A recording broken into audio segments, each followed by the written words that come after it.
Bienvenue sur Ici Éco. Au début de cette semaine, le gouvernement libanais a adopté le projet de loi du budget pour l'année 2026, dont le montant est d'environ 505 milliards 720 millions de livres libanais, soit environ 5 milliards 650 millions de dollars. Plus de 50% du budget est alloué aux salaires, aux traitements et leurs annexes, ce qui représente un défi majeur pour le ministère des Finances et la Banque du Liban, afin de garantir la liquidité nécessaire, estimée à environ 250 millions de dollars par mois.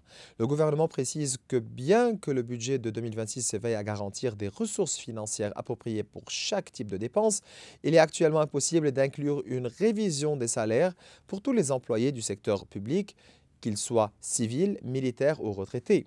Cependant, bien que le gouvernement reconnaisse la légitimité de cette demande, il est déterminé à faire un premier pas vers l'équité pour les travailleurs du secteur public en apportant une certaine modification au système actuel, telle que l'intégration des prestations dans le salaire de base et l'augmentation des indemnités familiales, entre autres améliorations.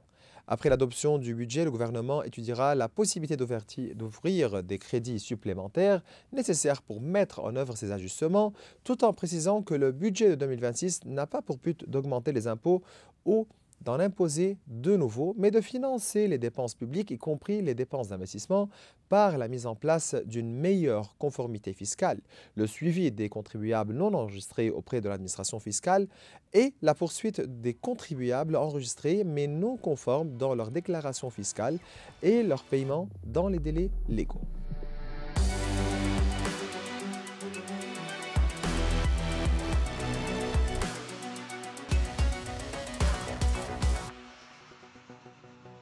Durant cet épisode, j'accueille l'ancien ministre de l'économie et du commerce, le professeur Alain Hakim, pour discuter en détail du projet du budget 2026, de la loi sur le gap financier, la restructuration des banques et d'autres questions économiques et financières. Mais avant d'entrer dans les questions économiques et financières, il est essentiel de revenir sur ce qui s'est passé hier près du rocher Araouché. Un nouveau défi pour l'État libanais et sa légitimité. Professeur Hakim. Bonjour à toutes et à Bonjour. tous d'abord. Bien entendu, il y a un dicton qui dit que toute bataille n'est pas bonne à mener. Et c'était une bataille qu'il ne fallait pas faire, en tout cas. Parce que la question du rocher nous rappelle la question de la tour de surveillance israélienne qui avait été la cible pendant des mois et des mois et des mois du Hezbollah sans aucun résultat. Donc c'est un petit peu un signe d'impuissance qui a eu lieu hier.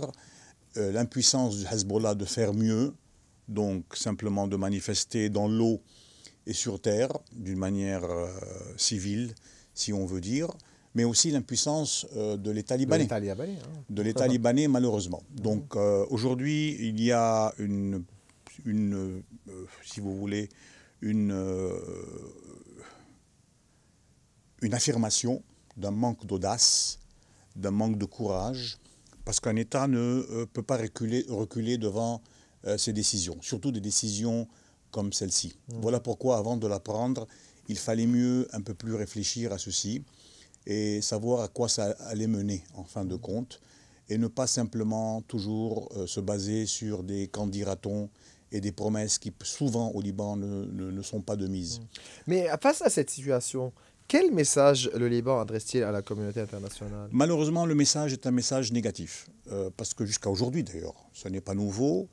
Le processus en cours, que ce soit politique ou économique, sont des processus qui sont excessivement lents et qui ont lieu d'une manière sporadique, sans aucune action globale, holistique, générale, qui puisse apporter des solutions aux deux crises que nous avons, la crise politique et la crise économique et financière. Donc, le message, malheureusement, si on veut, c'est un point d'exclamation dans la phrase qui est dite à ce niveau-là.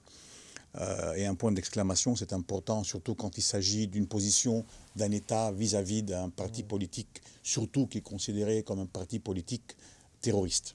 Et quel message le Hezbollah adresse-t-il à l'État libanais, à la légitimité? Nous sommes là, nous ne bougeons pas, nous n'allons pas changer, nous faisons ce que nous voulons. Donc, face à ceci, l'État devait soit considérer cette manifestation comme étant une manifestation sociale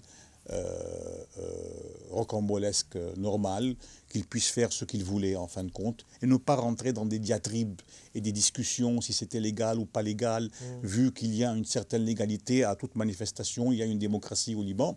Néanmoins, il fallait donc oublier ceci et traiter ceci par le mépris, et oublier ceci d'une manière globale, ou sinon, bien entendu, prendre des actions concrètes vis-à-vis de ce qui s'est passé. L'absence totale et les remerciements qui ont eu lieu à travers ceux qui ont entrepris cette manifestation sont... Donc il y a un point d'interrogation. Le second point d'interrogation est très important. Comment Wafi Safa peut déambuler dans une manifestation pareille alors qu'il est sous l'œil de Moscou, sous l'œil d'Israël. Donc il y a eu sûrement des garanties où quelqu'un lui a certifié qu'il n'allait rien avoir. Donc tout ça veut dire une seule chose, tout converge vers l'affaiblissement de l'État libanais.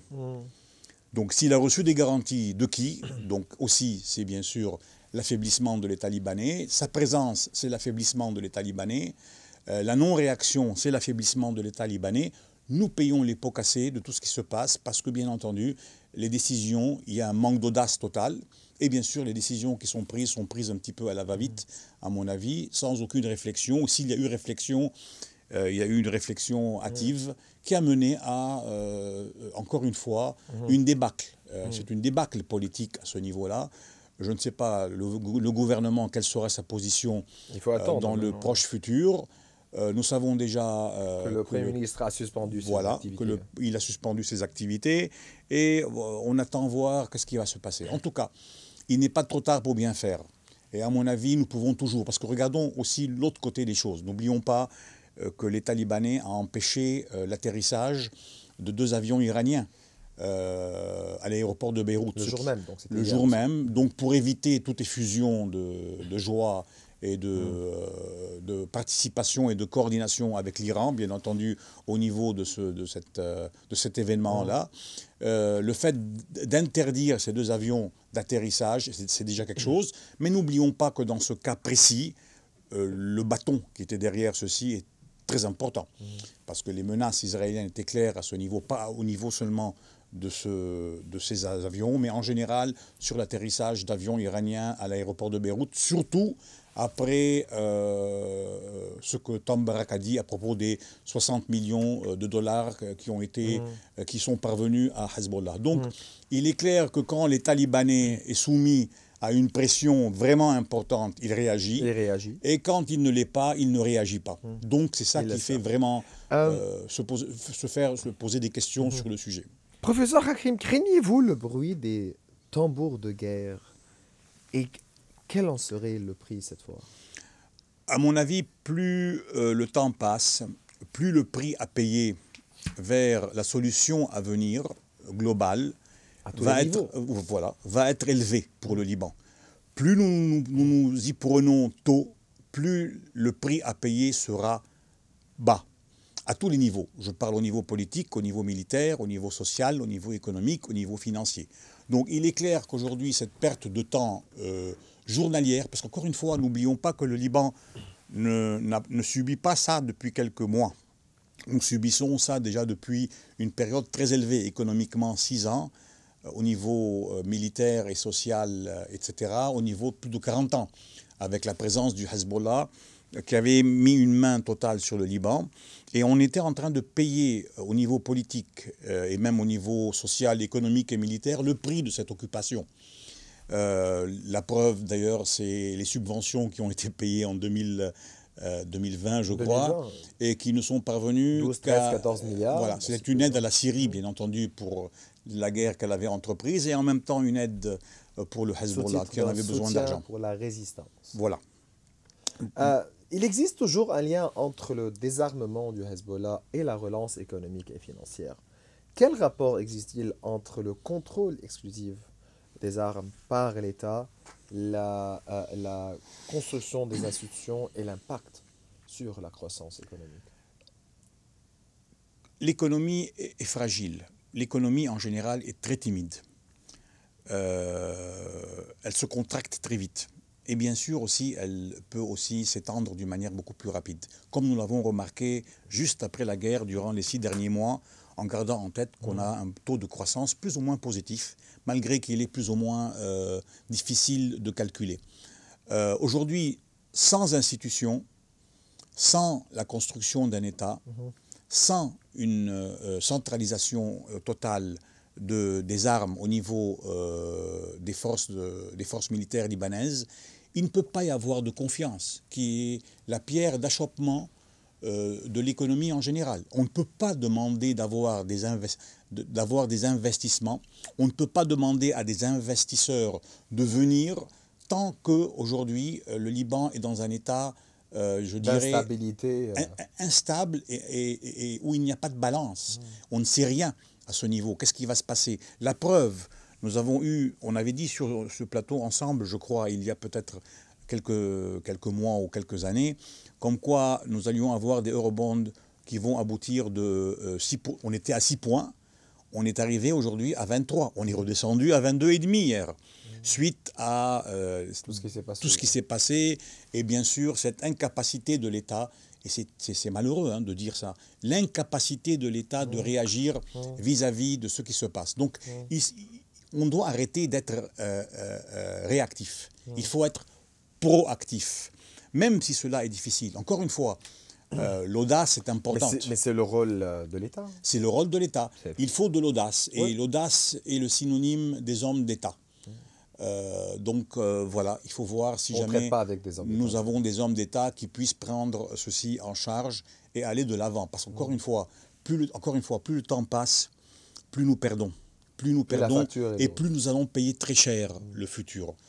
Pas nous seulement, nous et nos enfants. Donc à ce niveau-là, il est nécessaire de trouver des solutions et de réagir immédiatement, d'une manière beaucoup plus vivace, active. Voilà.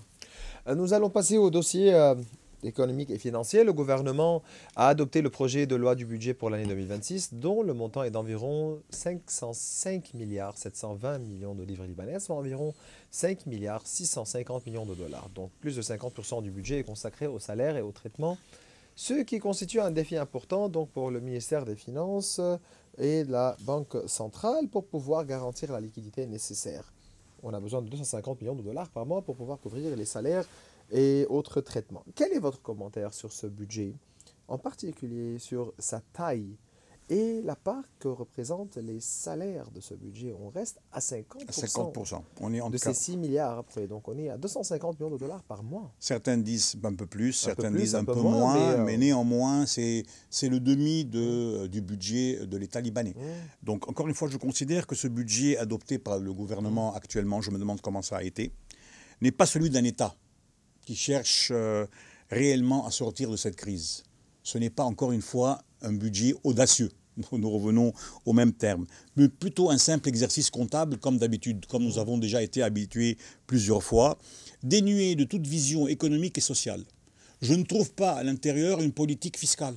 Bon, un budget doit avoir une politique fiscale. Et une politique fiscale a des objectifs.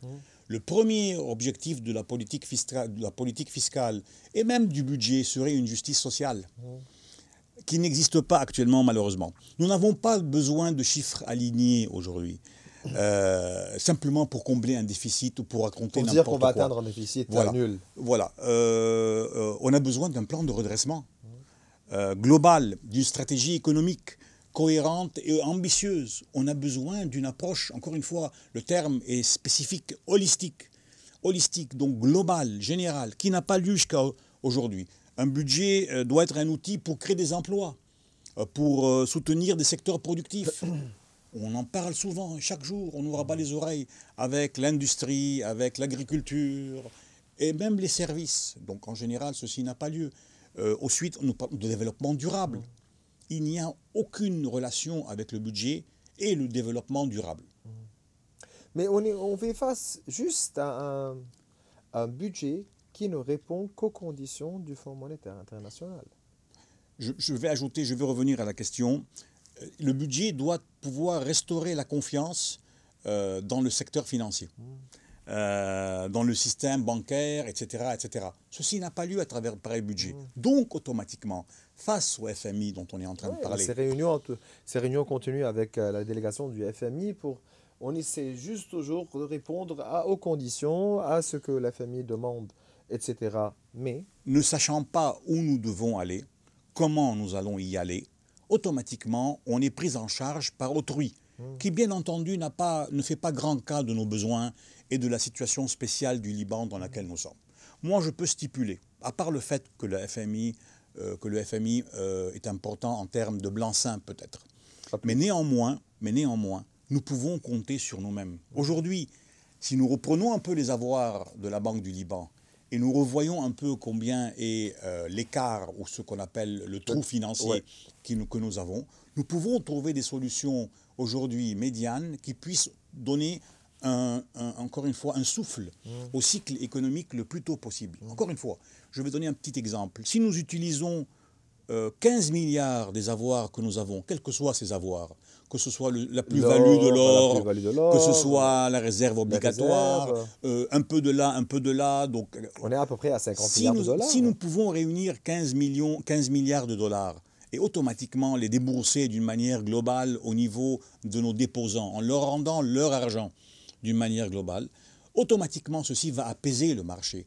Ces 15 milliards vont rentrer dans le circuit économique. Avec l'effet multiplicateur. Avec l'effet multiplicateur, je ne dis pas en une seule journée de mettre cette somme, mais le fait de savoir qu'il y a une disponibilité de liquidité au niveau de l'État libanais pourrait entraîner automatiquement un renouveau du cycle économique qui, sans rien faire, était positif durant 2025, malgré la guerre. On parle de 4 à 4,5%. Je sais que c'est difficile de calculer, mais néanmoins, plus ou moins, ce chiffre est là, ce qui est énorme, sans rien, sans aucune motivation financière, sans aucun investissement extérieur. Automatiquement, imaginons s'il y a 15 milliards aujourd'hui qui vont descendre sur le marché d'une manière graduelle. N'oublions pas que tous les pays du monde sont soumis à un certain contrôle de l'argent cash. La France, l'Amérique, on peut pas, au niveau des ATM, au niveau des... le contrôle existe toujours. Au niveau des guichets bancaires, donc c'est un contrôle. Donc au niveau de la masse qui est en train d'être gérée, qui est M1, qui est la masse monétaire. Donc automatiquement, ceci donnerait un renouveau au circuit bancaire, d'abord, donnerait un renouveau au niveau du déposant, excusez-moi, un renouveau au niveau des dépôts et en même temps un regain de confiance d'une manière globale au niveau du système. Mais est-il réellement possible d'atteindre un équilibre dans ce budget sans imposer de nouveaux impôts ou taxes? Le problème n'est pas simplement les taxes et les impôts. Le problème, c'est que les taxes sont énormes. Je donne un exemple au niveau, on va en parler peut-être, au niveau des 3% qui ont été mises. Encore une fois, il faut une transparence dans les chiffres. Il faut qu'il y ait une certaine vue, orientation au niveau d'un plan économique global. Et même ce plan économique à lui seul ne sert à rien. Il faut automatiquement qu'il soit au niveau d'un plan holistique au niveau de l'État libanais. Et c'est ce que nous n'arrivons toujours pas à entreprendre jusqu'à aujourd'hui, malheureusement. Vous avez bien mentionné la plus-value qui a été enregistrée au niveau de l'or, de nos réserves en or.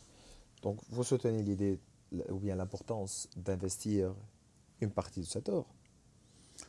Il y a plusieurs moyens de pouvoir, enfin c'est la Banque du Liban qui le dit, qui entre l'or, ses actifs et sa réserve obligatoire, elle a plus ou moins globalement 50 milliards de dollars, n'est-ce pas? Bon, ça veut dire quoi? Simplement nous affichons ceci et nous dormons dessus, il faut les utiliser. Et bien entendu, l'or était là pour pouvoir pallier à des problèmes majeurs comme le problème que nous avons aujourd'hui. Donc il est clair qu'on peut utiliser ça en tant que garantie ou autre. Les moyens techniques existent. Il faut qu'il y ait une volonté claire, nette et précise. Encore une fois, je répète, le problème du Liban est un problème de liquidité. Et non pas de solvabilité. Voilà. Essayons de trouver une solution à la liquidité immédiatement. Il n'y a que nous, Libanais, qui pourrons trouver ceci. Ce n'est ni les 3 milliards et les 4 milliards de quelqu'un d'autre du FMI qui vont pouvoir arranger ceci. Il faut simplement que nous sachions que le problème aujourd'hui est un problème de liquidité et qu'il faut trouver une solution à ceci le plus tôt possible et compter sur nous-mêmes pour sortir de cette crise. Le budget intègre en plus des dépenses essentielles de l'État quelques projets de développement destinés à relancer l'investissement selon les priorités. en concertation avec les ministères concernés. On reste au strict minimum en matière d'investissement. Quelle est votre appréciation? Encore une fois, il n'y a pas de développement durable. Mhm. Le seul développement durable que nous avons au Liban, c'est la saison estivale. On compte sur la saison C'est 3 estivale mois, et c'est sur 4 les mois. fêtes. Je le dis moins souvent d'ailleurs, mais ce n'est pas suffisant, bien entendu. La saison estivale et les fêtes pour que nous puissions avoir un regain économique au niveau du pays. Quelles mesures sont encore... Oui, vous avez voulu dire. Nous Je vous en recherchons prie. des investissements à long terme. Mhm. Nous Mhm. pouvons, à travers des entretiens et des accords bipartis, au niveau entre nous et certaines caisses régionales. Mais encore une fois, nous revenons à la question que vous avez posée au début. Ces caisses régionales ne vont s'ouvrir que lorsqu'il y aura une souveraineté, un État libanais et bien entendu une centralisation des armes au niveau de l'État libanais et des forces armées. Encore une fois, donc le lien est direct. Tant qu'il n'y a pas de confiance dans l'État libanais, il n'y aura pas de développement durable, il n'y aura pas d'investissement, il n'y aura pas de reconstruction. Ceci est clair, parce qu'en fin de compte, même on ne peut pas en vouloir à ces gens-là. Ils veulent savoir où ils mettent leur argent. Certainement. Et quelles mesures sont encore nécessaires pour lutter d'une façon plus efficace au niveau de l'évasion fiscale et l'amélioration des procédures douanières? Il y a plusieurs moyens, bien entendu. Néanmoins, la première chose, c'est qu'il y ait une certaine gouvernance et bien sûr qu'il y ait une certaine transparence dans les systèmes qui sont mis en place. Aujourd'hui, il y a plusieurs essais à ce niveau pour pouvoir améliorer ceci. Mais néanmoins, il y a un manque, encore une fois, de réactivité et un manque d'accélération parce que n'oublions pas que ceci est une source très importante. N'oublions pas que le budget aussi aurait dû avoir comme objectif non seulement la question des douanes, mais aussi la question de tout ce qui s'appelle fraude fiscale. La fraude douanière et la fraude fiscale sont deux pierres lourdes sur les épaules du budget libanais qu'il faudrait donc bien sûr résoudre le plus tôt possible.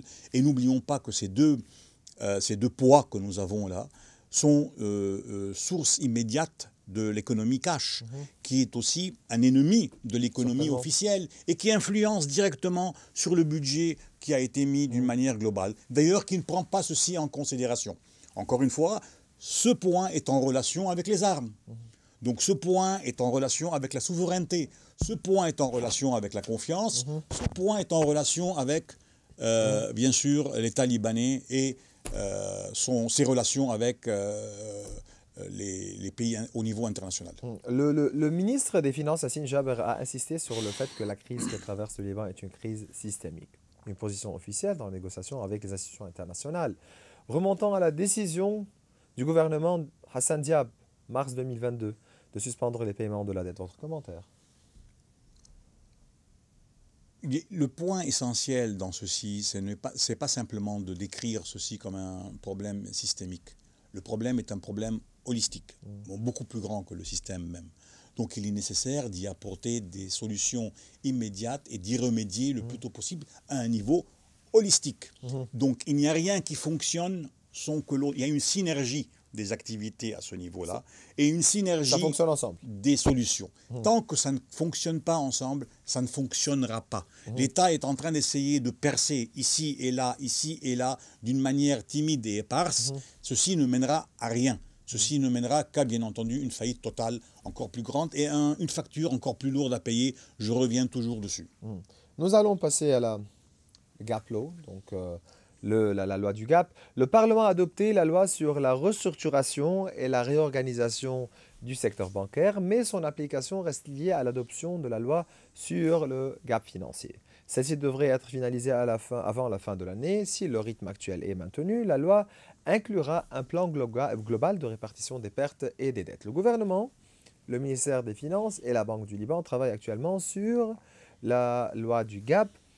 Jusqu'à présent, les gouvernements successifs n'ont reconnu qu'une responsabilité partielle concernant la dette et les pertes. Que se passerait-il si le plan actuel du gouvernement s'inscrit dans la même logique des gouvernements précédents? Le point essentiel dans tout ceci, c'est l'intérêt des déposants. Il faut prendre en considération qu'il y a des dépôts qui ont été mis en consignation, je dirais, au niveau du secteur financier et bancaire, donc auprès de l'État libanais d'une manière globale, indirectement bien entendu. La première étape pour toute solution viable consiste à reconnaître l'ampleur réelle des pertes, ce qui est en train d'être fait peu à peu, encore une fois, doucement. Et à les aborder avec transparence et réalisme. Il faut trouver donc automatiquement un plan de relance qui ne peut réussir si nous n'admettons pas la vérité des chiffres. Jusqu'à aujourd'hui, les chiffres ne sont pas clairs à 100%. Néanmoins, déjà, la Banque du Liban essaye d'y aboutir à travers ce que nous entendons d'une manière par-ci, par-là, à travers des conférences ou à travers les médias. Et il faut qu'il y ait une répartition équitable de ces pertes, ce qui est aussi, d'après ce qu'on a lu dans le plan probable que la Banque du Liban est en train de préparer ou pourrait présenter, entre l'État, bien sûr, la BDL et les banques d'une manière globale. N'oublions pas seulement un point ici essentiel, c'est quoi que l'on fasse, les déposants ont eu un haircut entre 60 et 75% jusqu'à aujourd'hui. N'oublions pas que c'est une crise qui a été diluée pendant 6 ans dans un verre d'eau. Et plus on dilue, plus ça disparaît d'une manière globale. Plus on prépare le consommateur, c'est-à-dire le déposant, à un état d'esprit qui soit positif à toute solution, pourvu qu'on en finisse. Donc tous ces points pris en considération, il est nécessaire de protéger les petits déposants d'une manière globale, ainsi que les grands. Les grands ne sont pas différents des petits. Donc celui qui a $1 million n'est comme celui qui a 100 000. Donc au niveau, si on veut, d'une manière...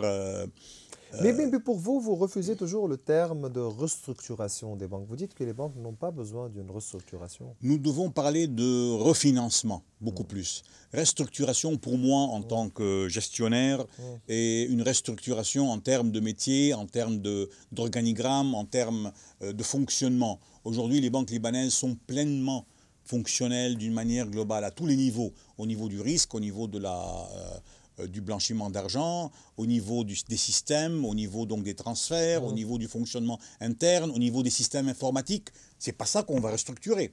On va restructurer le côté financier des banques d'une manière globale. Pour essayer de trouver la solution pour le problème de liquidité. Voilà pourquoi il est nécessaire que nous puissions déjà avoir une vision d'un bilan, une vision normale, et non pas avoir une multitude de devises, une multitude de façons de faire, des questions que l'on se pose en conseil d'administration concernant la finalité du bilan, comment nous y arriverons, il n'y a toujours pas de réponse jusqu'à ce jour. Il est nécessaire que nous puissions permettre d'ailleurs à ces institutions bancaires et financières d'avoir une vue réelle de leur bilan. Donc, en 2 mots, quelle est l'importance de la loi de régulation bancaire? Elle est essentielle, donc elle devrait automatiquement, elle fait partie des 3 ou 4 lois essentielles qui doivent aboutir dans les plus proches délais. Elle et d'autres, bien entendu. On a la restructuration, on a l'écart financier, donc le gap, la fameuse loi sur l'écart financier, donc le gap. Il y a d'autres, bien entendu, qui doivent être pris en considération pour pouvoir enclencher cette locomotive et ce train pour permettre que l'économie puisse aboutir à une solution viable, tout en gardant encore une fois un point essentiel qui est la préservation des dépôts. C'est ça. La préservation des dépôts. Et ceci est possible à travers une approche de la liquidité. Vous êtes pour un consensus visant à répartir les responsabilités entre l'État, les banques et la Banque centrale selon les capacités de chacun? Ah mais bien sûr, ceci est évident. Aujourd'hui, la responsabilité est tripartite.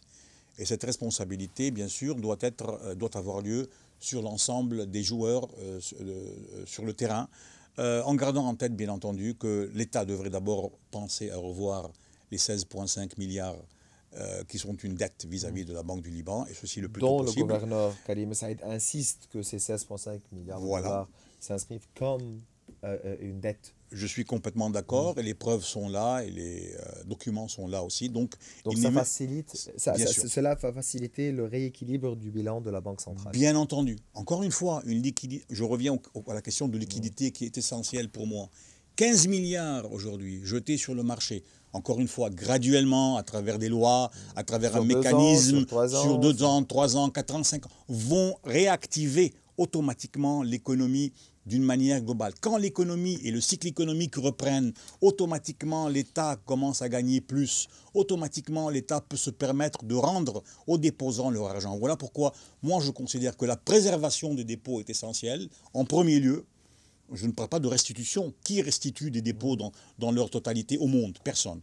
Donc la préservation des dépôts, automatiquement rebouger le cycle économique d'une manière globale à travers l'injection de 15 milliards de dollars qui peuvent avoir au niveau, donc, selon les déposants, selon les banques, selon les pourcentages, d'une manière, si vous voulez, au prorata, et automatiquement qui permettra d'insuffler à l'économie libanaise un plus. Encore une fois, aujourd'hui, avec le système actuel, à travers la restitution des dépôts, à travers les deux circulaires 158 et 166, nous sommes en train de voir un regain. Pas seulement ça, bien entendu, n'oublions pas la liquidité qui existe entre les mains des Libanais, qui est plus ou moins aux alentours de 6 à 7 milliards, selon les pourcentages. Je ne vais pas rentrer dans ce calcul, mais néanmoins, ceci veut dire que quoi? Que même si le Libanais prend cet argent et la met chez lui à la maison, il va faire quoi avec? Il va consommer. Il va donc participer au cycle économique et à son rétablissement. C'est toujours un plaisir de vous recevoir, professeur Alain Hakim. Vous êtes l'ancien ministre de l'économie et du commerce. Merci. Et bien voilà, nos chers téléspectateurs, nous arrivons à la fin de cette émission. Vous pouvez revoir tous nos épisodes sur nos réseaux sociaux. Au revoir.